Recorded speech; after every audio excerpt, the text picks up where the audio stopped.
Eles não sabem que o sonho é uma constante da vida, tão concreta e definida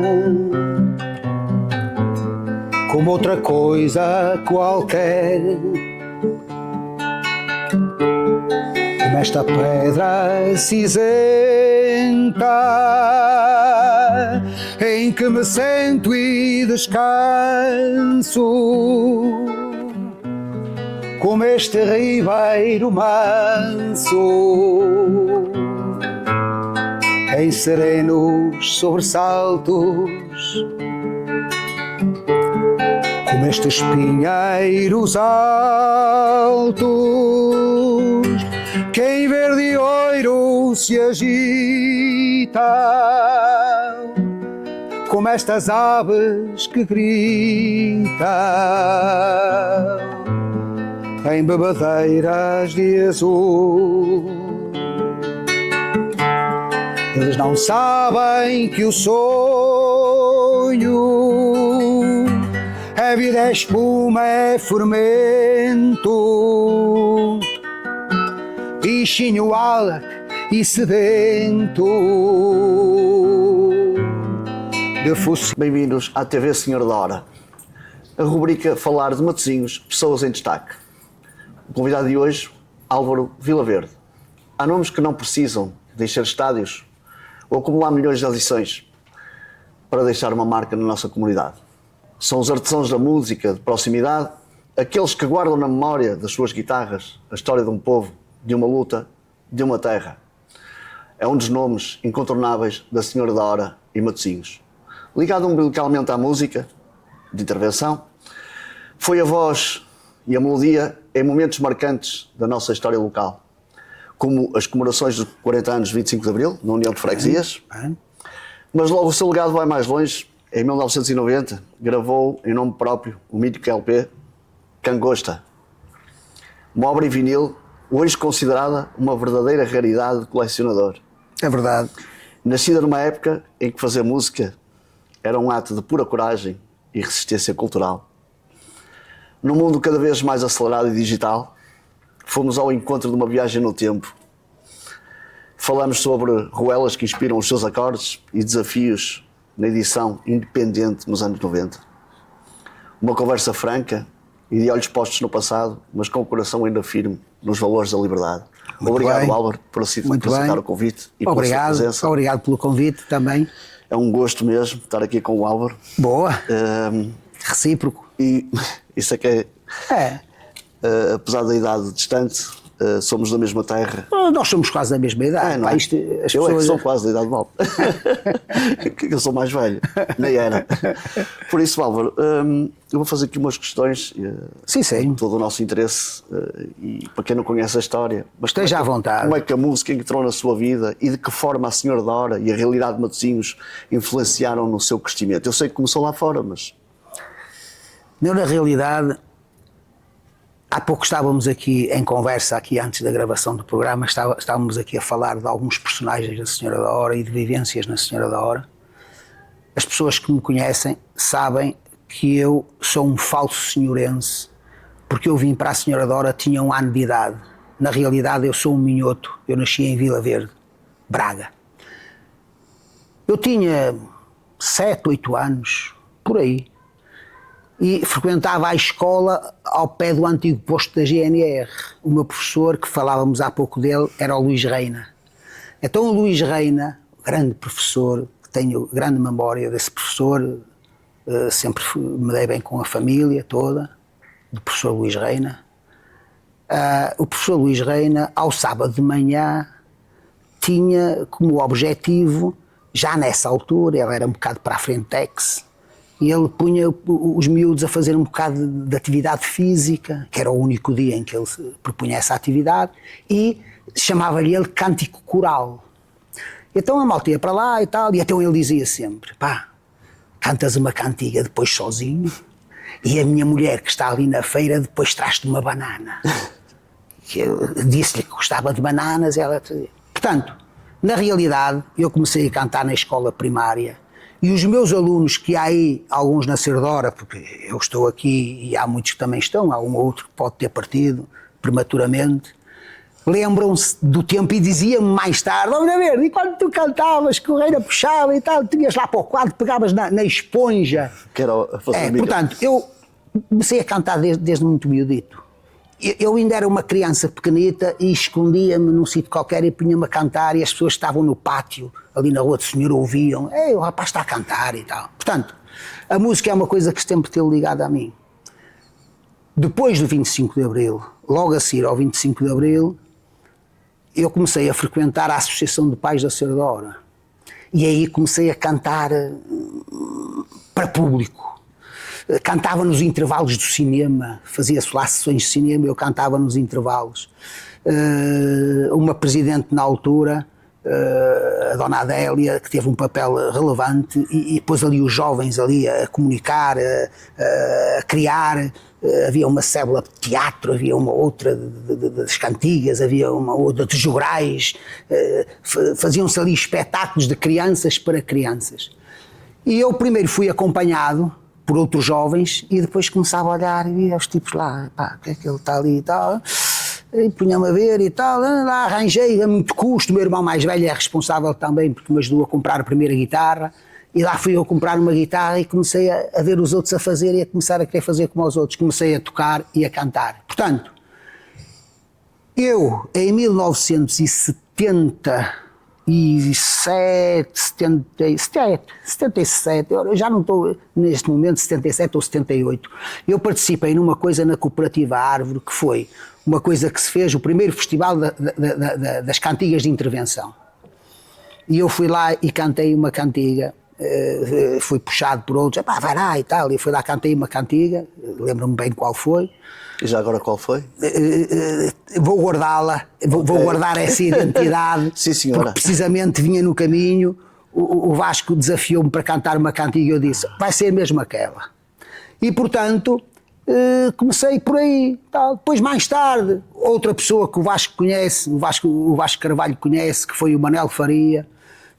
Fiz contacto com o Manel Faria, fizemos contacto, tal, parava muito em casa dele, ouvíamos muita música e tal, e ele começa-me a mostrar a poesia. Musiquei 2 poemas do Manel Faria, fui para a Antena 1 cantá-los, com o Belo a apresentar-me e tal, e foi por aí fora. Portanto, a minha relação com a música começa de muito jovenzinho. Eu sempre fui acicatado: olha ver, canta lá, canta e tal. Eu sempre fui acicatado para cantar. E sempre tive aquilo que se pode considerar, e digo sem nenhuma presunção, uma orelha musical. Aliás, tenho a dizê-lo desde já, eu sou um orelhudo da música. Eu sou um autodidata, sei alguma coisa de música, obviamente, porque trabalhei com muita boa gente, mas eu nunca tive mestre, nunca tive professor, nunca frequentei escola nenhuma.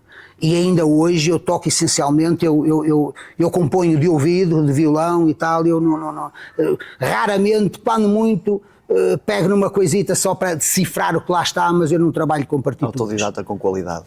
Enfim, a qualidade são os outros têm que dizer, mas eu sou um orgulho da música. Álvaro, e quais foram as grandes referências musicais no seu início de carreira? Eu sei que se inspirava em grandes nomes da música, como o Zeca Afonso, estávamos a falar há pouco, o Fausto, mas... Sim, se calhar o José Afonso foi o primeiro. Ou ia buscar também outras influências? O José Afonso foi o primeiro. Eu fui bastante, digamos assim, o 25 de Abril para mim, claro, mais tarde, eu sou pai de 2 filhas, não é? Mas durante muitos anos, na minha primeira juventude, vamos chamar-lhe assim, o 25 de Abril era um marco absolutamente... Era a referência, para dizer, era a referência, como ao dia maravilhoso que eu vivi, porque, atenção, eu começo a trabalhar com 12 anos de idade. Eu quando sou chamado para cumprir o meu serviço militar obrigatório na Marinha, que na altura eram 2 anos, sou chamado para fuzileiro naval, e eu tinha 22 anos de idade, 10 anos de casa. Portanto, eu comecei a trabalhar muito, mas mesmo muito, muito jovem, não é? Aliás, como era timbre na altura, não era só eu. Portanto, o 25 de Abril apanha-me com 15 anos. portanto, vamos dizer que eu para adulto, não é? ali, de repente, eu tenho à minha mão coisas que eu ouvia falar ali, tal, e cuidado e tal, e músicas que eu já ouvia um bocadinho assim e tal, e eu de repente começo a ter acesso ao José Afonso, ao Adriano Correia de Oliveira, ao Fausto, ao Sérgio Godinho, tudo que gente enorme, ao Manel Freire. Olha, esse vinha conhecê-lo mais tarde, tal como ao Fanhais, cantei com ele em França várias vezes.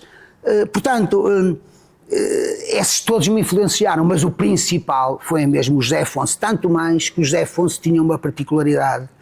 Ele não tinha, na minha ótica, muito a ver. Ele cantava música de intervenção também, mas eu acho que a música dele transplantava a história, quer dizer, a música José Afonso transportava outra coisa, era a poesia pura. Aliás, a formação dele em sociologia era outra coisa, o José Afonso. Composição era outra também. coisa, era outra coisa. Eu sempre achei que o José Afonso era outra coisa. Portanto, foi isso tudo que me marcou, obviamente, essa gente marcou-me toda pela positiva e se calhar, não é se calhar, é de certeza por causa deles é que eu comecei a cantar. Porque eu cantava, eu ainda hoje sou muito... Eu toco muitos tipos de música, não é? Mas a base, o princípio, foi, sem dúvida nenhuma, não há que escondê-lo, não há que temê-lo, foi a música, digamos, de autor, a música de intervenção, a música de cariz popular, a música que é criada na base da música popular. O José Afonso aí, a carreira dele é mesmo... Não é? Uma luva, dizer, pois, não é? então, ele foi, andou ali por a beira baixa, ele foi buscar o hino, o ícone dele, aquela história do hino do 25 de Abril, a Grândola, vejamos Exatamente, que tipo de música é que é. Claro, claro. Inspirou-se sempre, aliás, tal como o Fausto. A certa altura eu dizia que dos vivos o Fausto era o mais... Eu tenho uma grande adoração pelo Fausto. Adoração, se calhar, agora excedi-me o termo, não é o mais, mas uma grande admiração pela obra, pelo conjunto da obra do Fausto, por aquilo que o Fausto representava como músico, como intérprete, como criador, como letrista. Ele não queria assumir o lado poético, mas foi muito importante e é muito importante na música portuguesa. Depois o Álvaro, em 1990, e eu tinha referido há pouco, grava o LP Cangosta. É importante porque isto é uma expressão, o Álvaro explicou-me, um caminho que é usado... Eu na altura, vamos lá ver, eu emigrei em 84, não é? Em 84 eu vou para a Suíça e paro em Paris, e lá fiquei durante 7 anos. E gravei lá 2 trabalhos e os 2 eu fui mais ou menos empurrado, a verdade é esta. O primeiro foi em 81, chamava-se Montalto.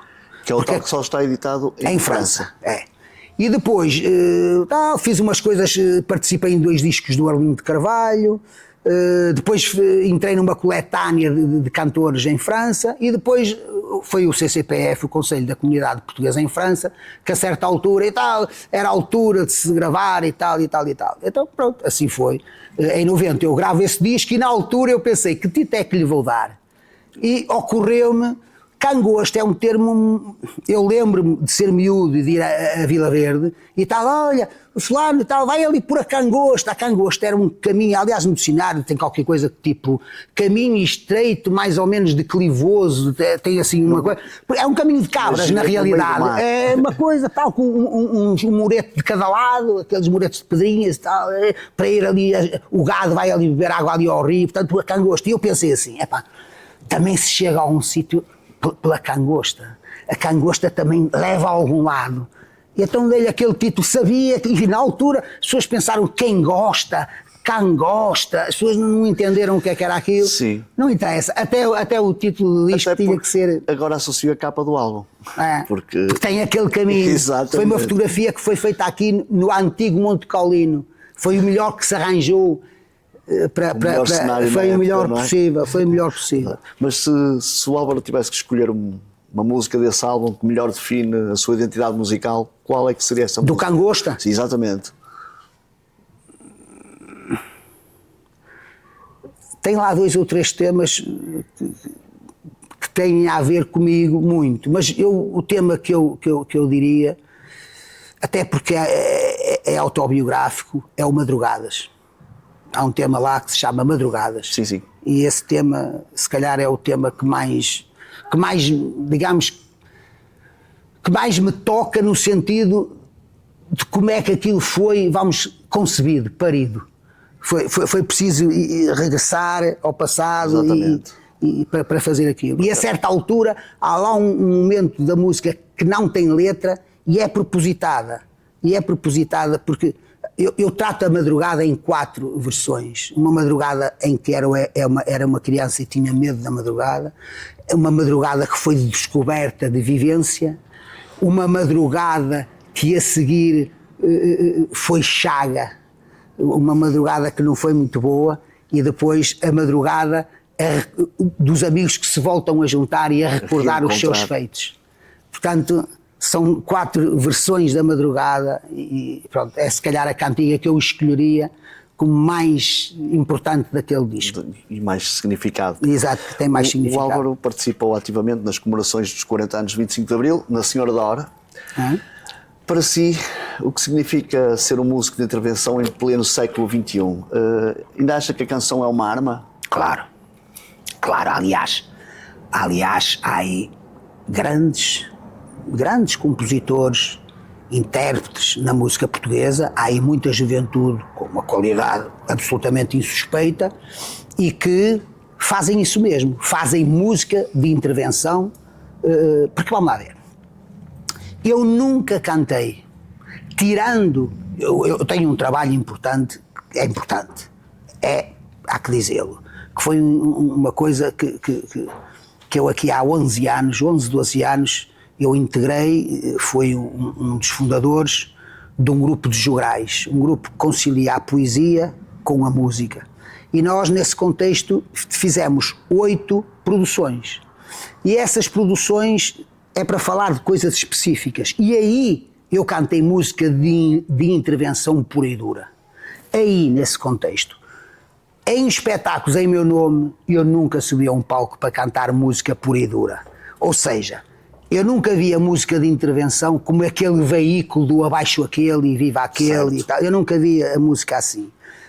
Esse tipo de música também foi necessária, também foi importante, mas do meu ponto de vista, ou pelo menos do meu gosto, eu gosto mais quando as coisas são ditas de uma forma mais amenizada, quando as coisas estão lá, mas é preciso descobri-las. Com mensagem. A mensagem está ali, está subreptícia, as pessoas têm que ouvir e pensar e pôr o cérebro a trabalhar, não é assim uma coisa tão clara. Não é. Se bem que, noutros tempos de lutas, em que eu cheguei a dizer a certa altura, epá, eu devia ter nascido antes, que eu gostava de ter estado lá naquela...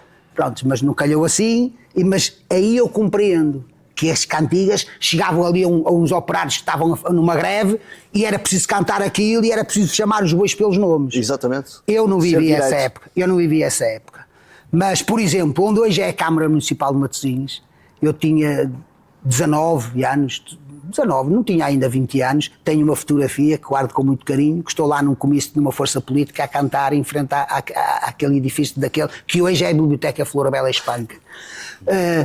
Lá está, depois de 25 de Abril, pela minha idade era impossível andar antes, e mesmo assim já há muitos nomes que eu referenciei há um bocado que já andaram porque eram os mais novos em relação ao José Afonso. Certíssimo. O José Afonso nasceu em 29.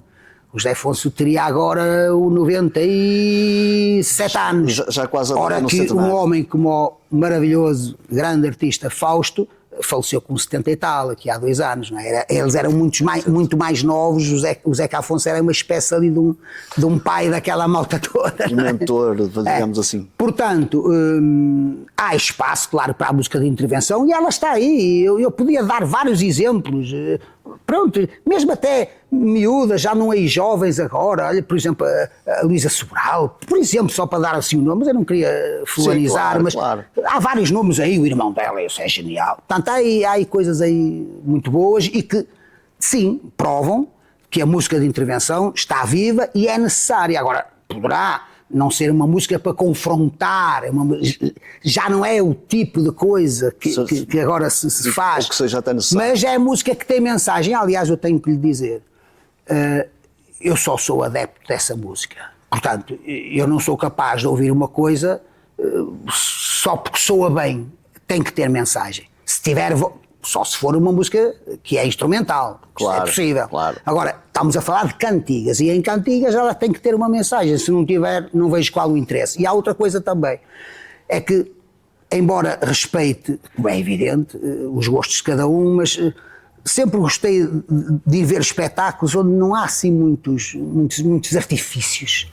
As coisas está ali, canta, os músicos estão a tocar, não gosto de levar em saboadelas de luzes, de flashes, de coisas, isso distrai-me, eu não gosto muito disso. Gosto de... E causa calor. Muita luz causa calor. É isso.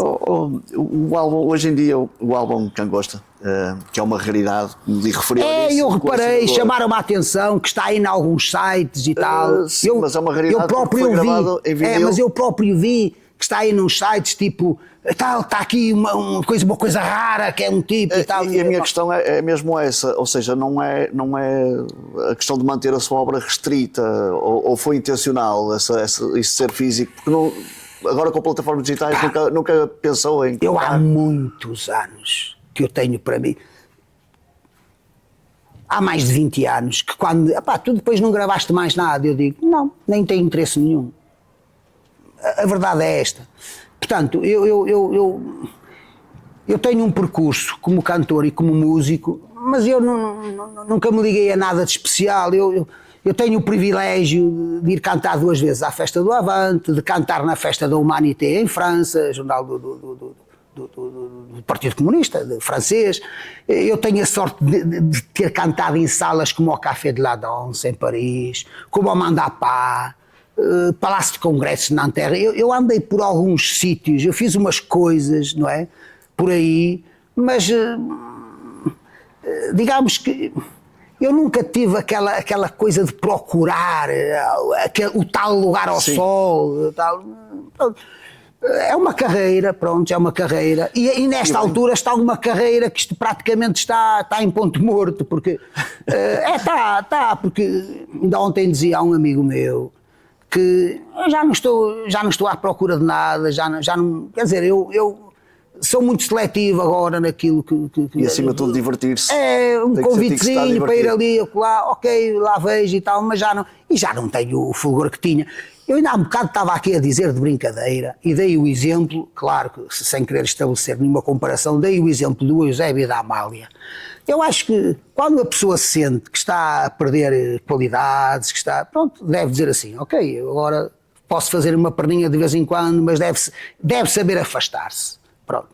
E eu que sinto, não é? Sinto, as minhas fragilidades começam a aparecer. E portanto eu não enquanto eu cantava e sentia-me bem, a minha voz acho que a projetava, hoje eu já não sinto que é a mesma coisa. E portanto não vale a pena, falo nesta linguagem que toda a gente entende, não vale a pena andar a enganar o ceguinho. Exatamente. É assim. Que é muito antigo, mas é verdadeiro. É assim. E Álvaro, como é que avalia o papel das autarquias, associações locais, como falámos há pouco da Associação de Pais, no apoio dos músicos, ou seja, nesse apoio, na proximidade, em vez de ter um grande mainstream comercial, como é que vê esse apoio? Ora bem, as associações no Concelho de Matosinhos e por todo lado onde existam são importantes na proximidade às populações, do trabalho que executam, digamos, a forma como apoiam as comunidades. A comunidade tem um sítio... Do apoio social. Do apoio social, na ocupação dos tempos livres, mas as associações têm pouco dinheiro. Certo. Portanto, as associações, do ponto de vista dos músicos, podem dar a possibilidade aos músicos de irem lá tocar, de ir lá cantar, mas pagamento, as associações, os músicos que fazem isso têm que ir ganhá-lo ao outro lado para depois poderem ir ali fazer a borla. Exatamente. Portanto, em termos de apoio, não vejo qual o apoio. Eu também, o apoio, se calhar também não coloquei a questão da melhor forma, mas o apoio também que músicos sentem em dar também à própria associação. Sim. Como socialmente. Sim, eu no caso concreto da Associação de Pais,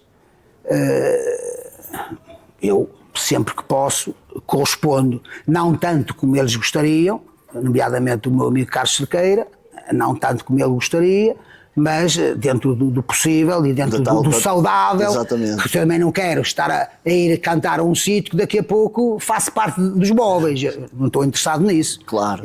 Nem quero que alguém se infastie de me ver cantar. Deixa lá as pessoas, digo-lhe muitas vezes ao cara, deixa as pessoas quererem muito e depois eu apareço. Não vale a pena. Tem que haver ali uma respiração, um descanso. Senão até parece que, pronto, o tipo está ali, já faz parte daquilo. Não pode ser. Mas eu queria dizer ainda em relação a uma coisa que há bocado se falou, que é o seguinte: de facto, quando se vai buscar o papel das associações na comunidade, esse papel é importante. Logo, cada vez mais, e quem diz associações, diz as associações esportivas, como este clube onde estamos. Certíssimo. Logo, os poderes políticos têm que estar muito atentos e versar as verbas necessárias para essas pessoas, para esses organismos, para essas associações cumprirem a sua tarefa. Porque há que ver todo o trabalho que eles desenvolvem em prol da sociedade e que o poder político não desenvolve. Portanto, dizer assim, nós apoiamos as associações, peguem lá 200 paus por ano, mas isso... Pois nós, pessoas, também temos que fazer parte desse apoio. Outro apoio, e físico e monetário. Acho que essas verbas deviam ser reforçadas, é a minha opinião. Porque eu vejo a dificuldade com que alguns vivem. Exatamente. Nós estamos quase a chegar ao fim e eu quero fazer uma questão aqui ao Álvaro, que é: que conselho daria a um jovem músico de Matosinhos, ou qualquer um, falo de Matosinhos, que queira hoje usar a sua voz e a sua guitarra para cantar sobre a sociedade e as realidades do nosso país? Que conselho é que o Álvaro daria? Olha, eu antes de responder a isso, eu queria te dizer, é este o meu timbre. Foi sempre assim. E outros chegam a outros sítios, provavelmente, porque têm mais valor do que eu, ou porque têm um discurso porreiro, preparam o que é que vão dizer umas coisas.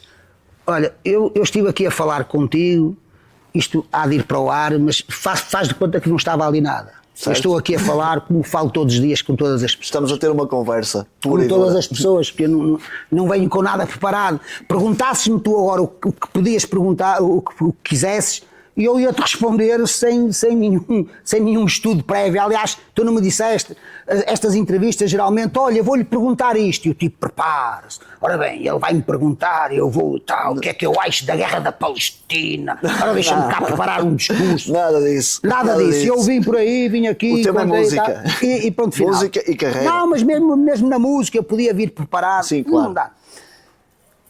Eu não me considero ninguém para dar conselhos, seja lá quem for. Tento dá-los às minhas filhas e mesmo assim peço desculpa. Eu acho que eu tenho uma cantiga que eu digo: o que é preciso é compor, é escrever, dizer o que nos vai cá dentro, mesmo que isso faça sofrer. Portanto, eu acho que qualquer pessoa que tenha alguma coisa para dizer, seja em que área for, deve fazê-lo. Eu já senti necessidade de dizer coisas. Hoje tenho que reconhecer que já não sinto assim tanto essa necessidade. Mas, a certa altura, poderiam, por exemplo, falei há pouco nos Jurais, poderiam ter valorizado mais esse trabalho, os poderes instituídos. Eu, na altura, fiz de tudo para chamar a atenção para esse trabalho que era importante. Nós montámos um trabalho baseado na poesia da Flor Bela Espanca. Eu acho que estava um espetáculo muito bom.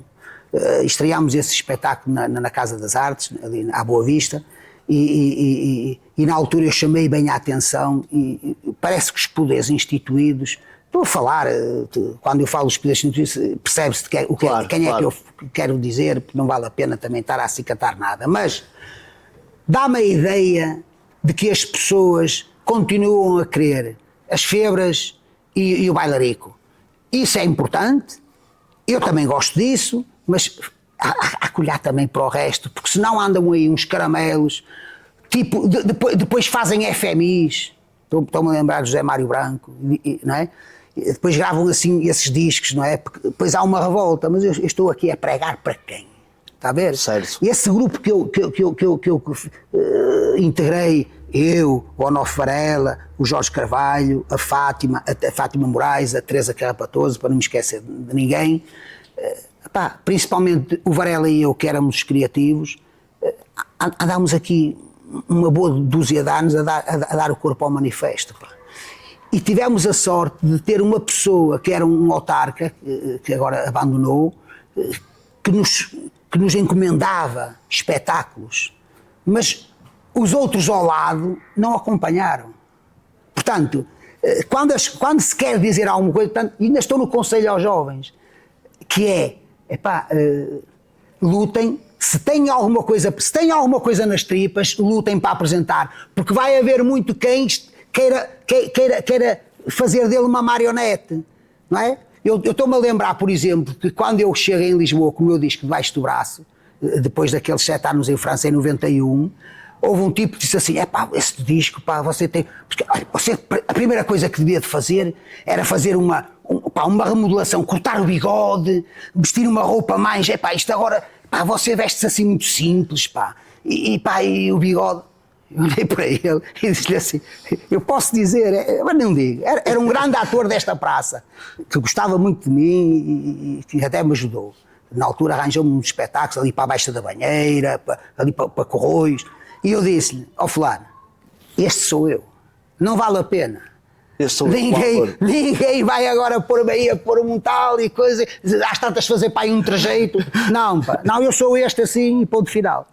Jovens, sejam verdadeiros, procurem a verdade, porque como eu também digo nessa canção, que é uma espécie de revolta, essa canção que eu fiz em 91, quem diz a verdade ganha o direito de poder andar por aí.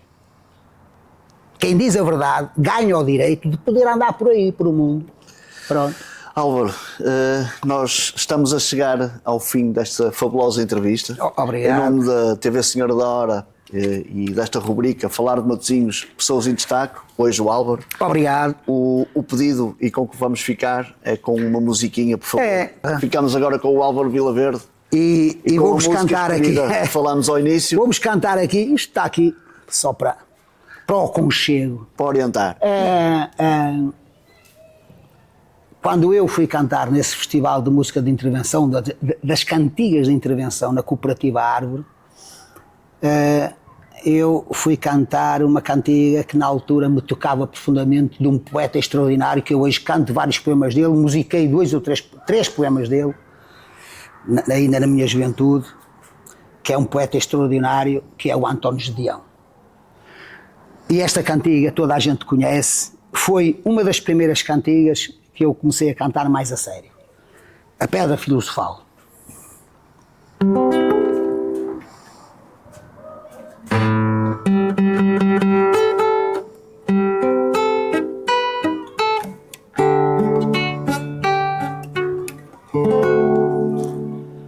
Eles não sabem que o sonho é uma constante da vida, tão concreta e definida como outra coisa qualquer. Como esta pedra cinzenta em que me sento e descanso, como este ribeiro manso em serenos sobressaltos, como estes pinheiros altos que em verde e ouro se agitam, como estas aves que gritam em bebedeiras de azul. Eles não sabem que o sonho é vida, é espuma, é fermento,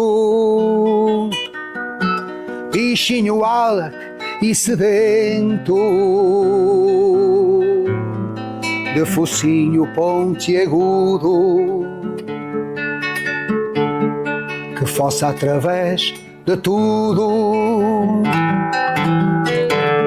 num perpétuo movimento. Eles não sabem que o sonho é telecor, é pincel, base, fusta ou capitel, arco e ogiva vitral, pináculo de catedral, contraponto, sinfonia, máscara grega, magia, que é retorta de alquimista, mapa dos mundos distante, rosa dos ventos infante, caravela quinhentista, que é caldo da boa esperança, ouro, canela, marfim, florete de espadachim, bastidor, passo de dança, colombina e arlequim, passarola voadora, para-raios locomotiva, barco de proa festiva, alto forno geradora, cisão do átomo radar, ultrassom televisão, desembarca em foguetão na superfície lunar. Eles não sabem nem sonham que o sonho comanda a vida, e sempre que um homem sonha, o mundo pula e avança como bola colorida entre as mãos de uma criança.